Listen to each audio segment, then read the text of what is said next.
Assalamualaikum warahmatullahi wabarakatuh. Halo semua, perkenalkan saya Sela Ramadan, mahasiswa program studi Pendidikan Bahasa dan Sastra Indonesia Universitas Sriwijaya. Pada kali ini saya akan membahas mengenai media dan materi ajar.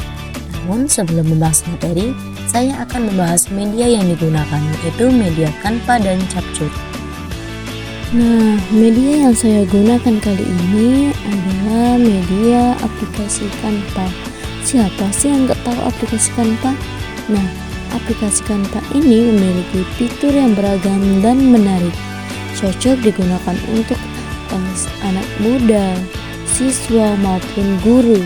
Seperti yang saya gunakan saat ini, yaitu PowerPoint presentasi, yang mana PowerPoint ini memiliki fitur yang menarik, dilengkapi dengan buku-buku, meja, papan tulis, dan PowerPoint ini juga memiliki gambar yang menarik seperti guru yang lagi menjelaskan materi, ada siswa yang lagi memperhatikan, disertai dengan background berwarna biru langit dan hijau rumput. Nah, media PowerPoint ini juga menggunakan font yang sama, tapi pada bagian judul menggunakan huruf kapital. Media Canva ini bisa juga dianimasikan agar lebih menarik. Nah, selanjutnya media yang saya gunakan adalah CapCut atau Capcut.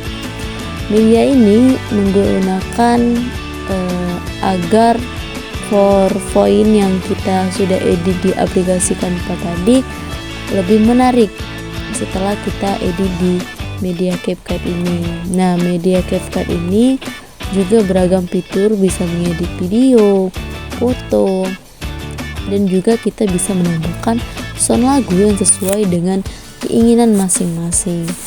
Nah, media CapCut ini banyak digunakan di kalangan anak muda karena media ini tuh memudahkan untuk mengedit foto ataupun video.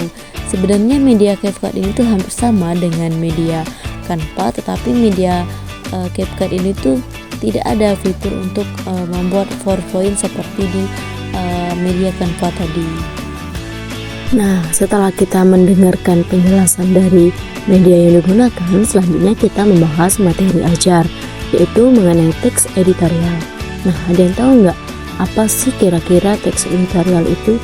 Jadi, teks editorial ini biasa disebut juga sebagai tajuk rencana yang biasanya kita ambil dari koran atau media cetak. Lalu, apa sih teks editorial itu? Jadi, teks editorial ini adalah teks yang ditulis oleh redaktur media massa yang berisikan tentang pendapat, pandangan umum maupun reaksi mengenai suatu peristiwa atau kejadian yang sedang menjadi sorotan di masyarakat. Hal ini dapat berupa berita aktual di masyarakat. Sekarang kita membahas ciri-ciri dari teks editorial. Nah, ciri-ciri ini berarti yang membedakan teks editorial dengan teks lainnya. Nah, ciri-ciri teks editorial ini ada 4. Yang pertama itu berisi fakta atau peristiwa yang sedang aktual atau yang sedang diperbincangkan di masyarakat hingga kontroversial. Nah, hal ini biasanya kalau masyarakat sekarang suka sekali sama yang berbau-bau kontroversi kan, yang apa-apa itu dibuat perdebatan. Nah, dari perdebatan itulah bisa muncul tajuk rencana atau teks editorial. Selanjutnya ciri yang kedua. Ciri yang kedua ini tuh berupa opini atau pendapat dari media massa terhadap berita yang sedang aktual tersebut. Jadi, pihak media massa ini memberikan pendapatnya. Bagaimana sih posisi dia mendukung atau tidak mendukung? Kalau dia mendukung, alasannya apa? Dan kalau dia tidak mendukung, alasannya apa? Selanjutnya ciri yang ketiga. Nah, ciri yang ketiga ini tuh memiliki kritik, apresiasi, prediksi maupun harapan dari pihak media massa terhadap berita tersebut. Nah, mungkin harapan terhadap pemerintah seperti apa, harapan kepada masyarakatnya seperti apa. Selanjutnya yaitu ciri yang keempat.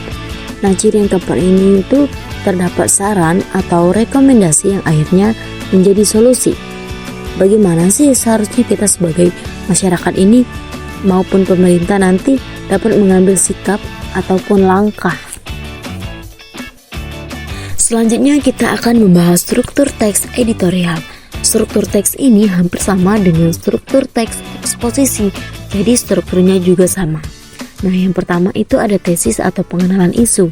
Pada bagian tesis ini itu mengenalkan tentang bagaimana gambaran umum mengenai isu yang akan dikomentari. Struktur yang kedua itu argumentasi atau penyampaian pendapat. Nah, pada pembahasannya itu mendetail mengenai peristiwa yang dikomentari dalam bentuk argumen logis maupun data faktual.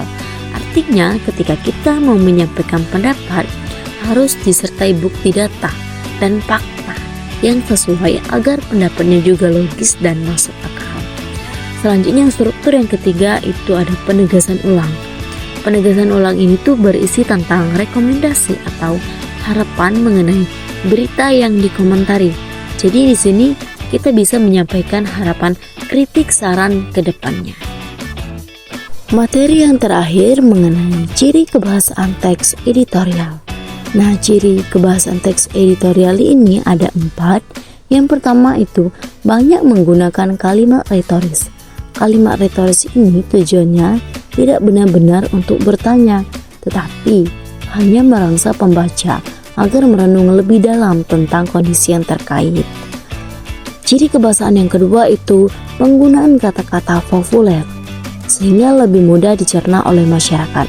Karena pembaca teks editorial itu tidak semuanya memiliki tingkat keilmuan yang tinggi, maka tidak boleh menggunakan kata-kata ilmiah yang sulit. Ciri kebahasaan yang ketiga yaitu banyak menggunakan kata ganti petunjuk yang merujuk tempat, peristiwa, dan waktu. Ciri kebahasaan yang terakhir yaitu banyak menggunakan kata penghubung atau konjungsi kausalitas atau sebab akibat. Contoh, sehingga, karena, sebab, oleh sebab itu, dan lain sebagainya. Itulah tadi penjelasan mengenai media dan materi ajar pada pembahasan kali ini. Mohon maaf apabila banyak kesalahan. Saya akhiri. Wassalamualaikum warahmatullahi wabarakatuh. Terima kasih.